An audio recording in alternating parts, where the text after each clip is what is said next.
So basically, I'll end this session by giving you some homework to do.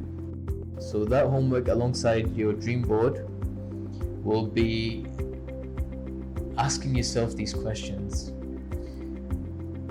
You need to look at strengths, opportunities, and then prioritize. Your passion and profession you can begin to scratch the surface by asking yourself these questions. What brings me to life? That's the first question. Second question is, what natural talents and skills do I have? Second question. Third question, which comes under opportunities, which is linked to mission and vocation, is what are the major needs of the world at this moment in time? What can I do to become a source of light to address these issues by adding value? And lastly, what is the biggest fire I can put out? How quickly can I offer these? How quickly can I find my service or gift and give it to the world in the way that is most impactful? Life is all about giving. Now, a question I want to ask here is, because we're in the summit of Pakistan, I just want to give it as an example, is doing an umrah a good thing or a bad thing? Good thing. Okay. Is doing a hajj a good thing or a bad thing? Good thing. Okay. What is the criteria to do a hajj?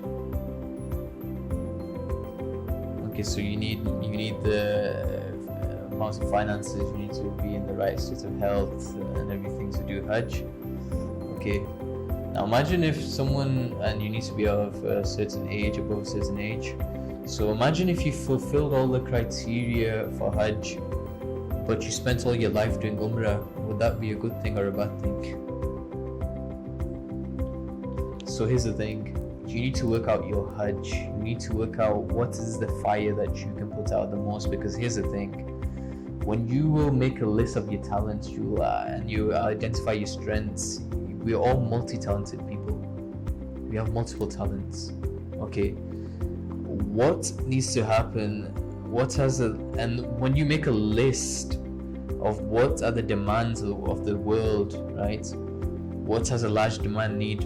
Not everyone will be able to address all those demands, okay? But you'll have a list. What you'll have to do is triage. The concept is of triage. This is something that I'll mention more in module 2. You need to match up your strengths with the opportunities and address the issue, the key issue, the fire that you can put out the most. So your hajj you need to identify, or your key core thing that only you, not maybe only you, but you can put out the best in the best way possible. So this is what I like to bring to surface. And meditation, you'll have to do lots of reflection. I recommend at least 20 minutes just to meditate and contemplate over this. And again, share this in the groups that we've created and with the members. And lastly, those of you that are looking for an amazing example, now relationships is one of the key issues that I've seen are destroyed and distorted all over the world. But more so, I've seen this in, sadly, the Islamic Republic of Pakistan. Whether it's a husband and wife, whether it's a father and a daughter, father and a son, mother and a daughter, mother and daughter-in-law, whatever it is, I've seen that relationships are really suffering. A great example of a couple who I really admire again, who I came across from Mind Valley, was John and Missy Butcher. John and Missy Butcher are going against the status quo. हम जो है ना, हम मर मर के जी रहे हैं, वो जी के मर रहे हैं.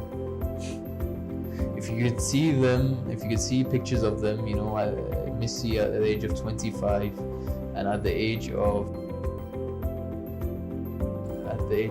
45, and John at the age of 29 and John at the age of 49, they are getting better with age. They are getting better with age. We decline with age, हम 40 पे जब पहुंच जाते हैं हम कहते हैं साढ़े गिट्टे गोडे दे कब्र विच ने बस जी साढ़ा वक्त आ रहा है अल्लाह अल्लाह करो अल्लाह अल्लाह खैस अल्लाह. So the thing is we really need to question this, and this is for the youth. This is for the youth. It's very difficult to change the paradigm because neuroplasticity, as age goes on, the plastic becomes more tough. It's very difficult to alter. But when you're more neuroplastic, or your plasticity is there, you can basically mold and shape. So this is for the youth. My message: जी के मरो, मर के ना जियो. These couple have 6 children, or 4 children and 2 grandchildren, or 6 children and 2 grandchildren, and they go traveling the world. They take the children out of the education system, and I think they had 20 businesses. They went down to 7 businesses, and here they have a turnover of 10.4 billion or 10.4 million. They're an absolute example to follow. And these are a couple that we should be aspiring to, in my humble opinion. I aspire to these people in this day and age. I remember doing one of John's courses, the Lifebook course linked to Mind Valley, and I was so enraged because he was like my spiritual dad. He was speaking so much truth. He was speaking so much truth that I wish my dad would say or speak. And I've learned so much from them. And then I learned so much from John Butcher, listening to stuff on YouTube. And again, I would really recommend people to listen to their work and how they have consciously designed their life. So that ends the first segment or first part of the Caribbean Champions. The first part is the most intense because I'm throwing a lot of information and a lot of theory at you. The rest of the stuff will be much more interactive and it'll be much more exercise based. So I want to really deep down from my heart thank you for coming and being patient with me, and I look forward to the next session.